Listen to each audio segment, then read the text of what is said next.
இன்னைக்கு உள்ள கால இயற்கையில் நிறைய இடங்களில் வேலை பளுவில் நம்ம வேலையை தேடி நம்ம வாழ்க்கையில் வேகமாக போயிட்டுருக்கோம்.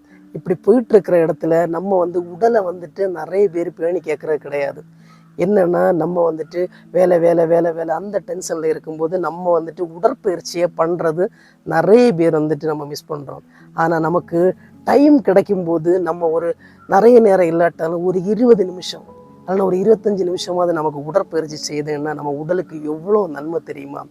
இன்னைக்கு டிப்ரெஷன் நிறைய பேருக்கு அதிகமாக இருக்குது. இந்த மன அழுத்தம், மன ரீதியான பிரச்சனை, அடுத்து ஏதாவது ஒரு கடன் பிரச்சனை, வாழ்க்கையில் நிம்மதி இல்லாமல் கஷ்டங்கள் இருக்குது. இந்த மாதிரிப்பட்ட சுச்சுவேஷன் அமையும் போது இந்த நிறைய உடற்பயிற்சி இருக்குது இந்த உலகத்தில். நம்ம காலையில் டைம் கிடைக்கும்போது ஜஸ்ட் ஒரு 10-15 நிமிஷமாவது நடக்கலாம். நல்ல ஒரு வாக்கிங் எக்ஸசைஸு, அப்புறம் ரன்னிங் போகிறது, புஷ்அப்ஸ் எடுக்கிறது, இந்த மாதிரிப்பட்ட உடற்பயிற்சிகள்லாம் செய்யும்போது நமக்கு உடலும் ஆரோக்கியம் அடையும், மனமும் நல்ல பலம் அடையும், மனசு ஒரு நிம்மதியாக இருக்கும், மைண்டும் ஒரு ரீஃப்ரெஷ் கிடைக்கும், நல்ல ஒரு தெளிவு கிடைக்கும். அதே இது நம்ம உடற்பயிற்சி எதுவும் இல்லாமல் இருந்தாச்சு நம்ம சரீரம் உண்மையாகவே என்ன பண்ணணும்னா வெயிட்டு போடும். அதுவே என்னென்னா பல வேதிகள்லையும் நோய்கள்லையும் கொண்டு விடும். இது ஒரு சில பேர் சொல்லுவாங்க எங்கள் டைம் இருக்குன்னு. ஆனால் அந்த டைமை ஒதுக்குறது நம்ம கையில் தான் இருக்குது. எவ்வளோ விஷயத்துக்கு நம்ம டைம் ஒதுக்குறோம். ஆனால் அந்த டைம் ஒதுக்குறதுல நம்ம கொஞ்சம் நம்ம உடற்பயிற்சி டைம் ஒதுக்குமே. நமக்கு எக்ஸசைஸ் நிறைய பண்ண முடியாது. ஆனால் அதே இது அந்த ஒரு 15 நிமிஷம் 20 நிமிஷத்தில் நம்ம கொஞ்சமாக செய்யக்கூடிய எவ்வளோ எக்ஸசைஸ் இருக்குது.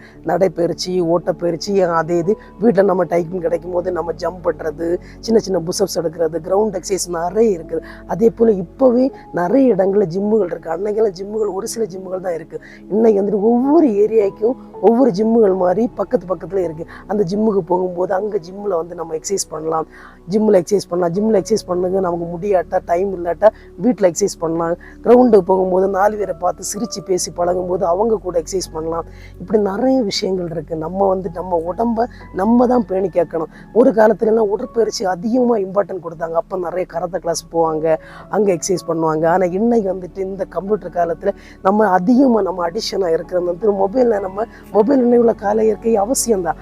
ஆனால் அதே இது நம்ம மொபைலில் ரொம்ப மூழ்கி இருக்கும்போது நம்ம என்ன பண்ணுறோன்னா உடற்பயிற்சியை நம்ம மிஸ் பண்ணுறோம். அதே இது நம்ம கான்சன்ட்ரேஷன் ஃபுல்லாக அங்கே இருக்குது. நமக்கு உடற்பயிற்சி பண்ணாமல் நம்ம சரீரத்தில் பல வேதிகளும் நோய்கள் நிறைய நம்ம கஷ்டப்படுறோம். ஆனால் அதே இது நம்ம மொபைலுக்குன்னு ஒரு டைம் கொடுத்துருவோம். அந்த டைமை ஒதுக்கிட்டு உடற்பயிற்சியும் நம்ம டைம் கொடுப்போம். எத்தனையோ இடங்களில் உடம்பு வெயிட் போட்டுட்டு குறைக்க முடியலை. அடுத்து என்னென்னா ஒரு டிப்ரெஷன், மனசுக்கு நிம்மதி இல்லை, சோதனை மாதிரி இப்படின்னு சொல்லிட்டு இருக்கிற இடங்களில் உடற்பயிற்சி நம்ம செய்யும்போது நம்ம கான்சன்ட்ரேஷன் அந்த உடற்பயிற்சி ஒரு எக்ஸசைஸ் பண்ணும்போது 1 2 3 4 ஒரு கவுண்டில் எக்ஸசைஸ் பண்ணிட்டு இருப்போம். அப்போ அந்த கான்சன்ட்ரேஷனில் தான் அந்த உடற்பயிற்சி அப்படி நம்ம பண்ணிட்டு இருக்கும்போது நமக்கு மைண்ட் ஒரு ரீஃப்ரெஷ் கிடைக்கும், நல்ல ஒரு பொலிவு கிடைக்கும், தெளிவு கிடைக்கும், நல்ல ஒரு சிந்தனை கிடைக்கும், மெமரி பவர் அதிகமாக இருக்குது. நம்ம எக்ஸசைஸ் பண்ணும்போது உடம்பு வேர்க்கும் போது தேவையில்லாத கொழுப்புகள்லாம் கரைஞ்சி போகும். அடுத்து ஏன்னா நம்ம உடம்பு பார்க்க அழகாக இருக்கும், நம்ம பொலிவாக இருக்கும், மனசுக்கு ஒரு நிம்மதி கிடைக்கும். அது மட்டும் இல்லாமல் நம்ம எவ்வளவோ நம்ம செலவு பண்ணுறோம் தேவையில்லாமல். ஆனால் அந்த செலவு பண்ணுறோம். அதே இடத்துல நம்ம நம்ம உடற்பயிற்சியும் நம்ம கொஞ்சம் டைம் ஒதுக்கலாம். இல்லை எல்லாருமே உடற்பயிற்சி செய்யுங்க.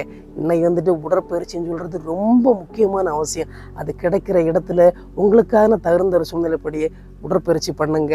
உங்களுக்கு உடற்பயிற்சி தெரியாதவங்கள்ட்ட கேளுங்க. ஜிம்முக்கு போகும்போது அங்கே ஃபிட்னஸ் ட்ரைனர் இருப்பாங்க, அவங்க சொல்லி தருவாங்க.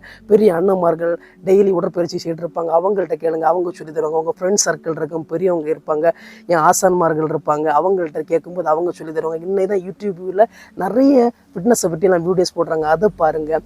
டெய்லி உங்களுக்கு நேரம் கிடைக்கும்போது கடவுளேன்னு பிரார்த்தனை பண்ணுது, பிரபஞ்சத்தை வேண்டி டைம் கிடைக்கும்போது சின்ன சின்ன எக்ஸசைஸ் பண்ணுங்கள், மெடிடேஷன் பண்ணுங்கள்.